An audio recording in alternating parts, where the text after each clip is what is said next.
La réunion de l'Assemblée générale du 22 septembre a été marquée par un événement très attendu. La France a annoncé qu'elle reconnaissait désormais la Palestine en tant qu'État, devenant ainsi le troisième pays du G7 à prendre cette décision. Une décision qui a d'ailleurs suscité de vives discussions au sein de la communauté internationale. Jusqu'ici, les pays occidentaux préféraient généralement ne pas adopter une position tranchée sur le conflit au Moyen-Orient. Cette décision signifie en effet non seulement une détérioration significative des relations avec Israël, mais aussi un certain désaccord avec les États-Unis, qui ont prouvé à maintes reprises qu'ils étaient les fidèles alliés de Tel Aviv. Ainsi, lors de la réunion de l'Assemblée générale, Donald Trump a déclaré que la reconnaissance de la Palestine était un cadeau trop généreux pour le Hamas. Peu après, Donald Trump et Emmanuel Macron se sont rencontrés pour échanger leur point de vue sur la reconnaissance de la Palestine.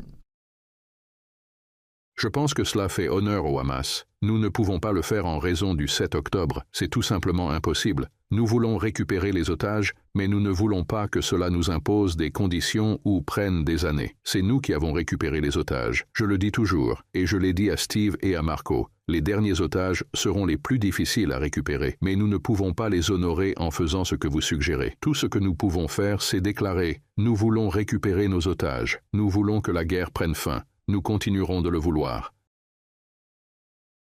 Personne n'oublie le 7 octobre, mais après presque 2 ans de guerre, quel en est le résultat? Ils ont tué les hauts responsables du Hamas, c'est vrai. C'est un grand succès. Pourtant, il reste autant de combattants du Hamas qu'au premier jour. Cela ne permet donc pas de démanteler le Hamas. Ce n'est pas la bonne approche. Nous avons donc besoin d'un processus complet et nous travaillons dur sur l'après-guerre. Je suis tout à fait d'accord avec ce plan. La libération de tous les otages, le cessez-le-feu, la reprise de l'aide humanitaire, la stabilisation de la situation à Gaza le lendemain, et nous avons également besoin d'une perspective politique. C'est pourquoi nous avons pris la décision de reconnaître. En reconnaissant la Palestine, Emmanuel Macron a visiblement décidé de laisser son empreinte dans l'histoire. Pourtant, le président français tente par tous les moyens de ménager la chèvre et le chou.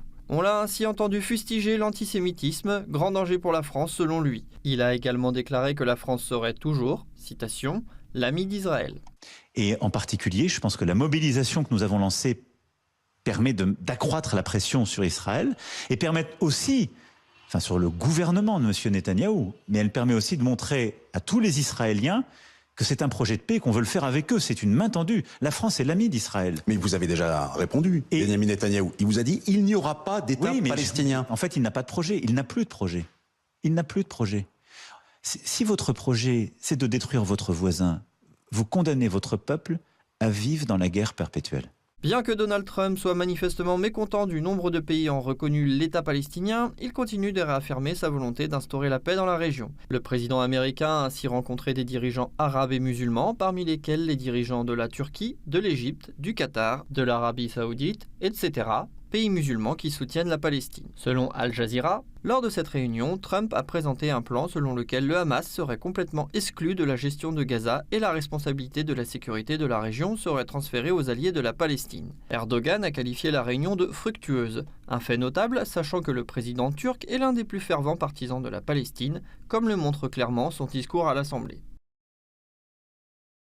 Je félicite les pays qui ont décidé de reconnaître l'État de Palestine. J'espère que cette mesure et les initiatives ultérieures permettront d'accélérer la mise en œuvre de la solution à 2 États. Le gouvernement de Netanyahou, régissant une société qu'on a voulu anéantir pendant l'Holocauste, commet un génocide contre ses voisins avec lesquels il partage depuis des millénaires le sol, l'eau, l'air et la mer. Contrer cette oppression est un devoir juridique et une responsabilité consciente de la communauté internationale. La partie russe dénonce depuis longtemps la gravité de la situation dans la bande de Gaza et appelle à un renforcement du dialogue diplomatique afin de régler le conflit. Le représentant de la Russie auprès de l'ONU, Vassili Nebenzia, a une nouvelle fois exprimé l'inquiétude quant au sort des Palestiniens.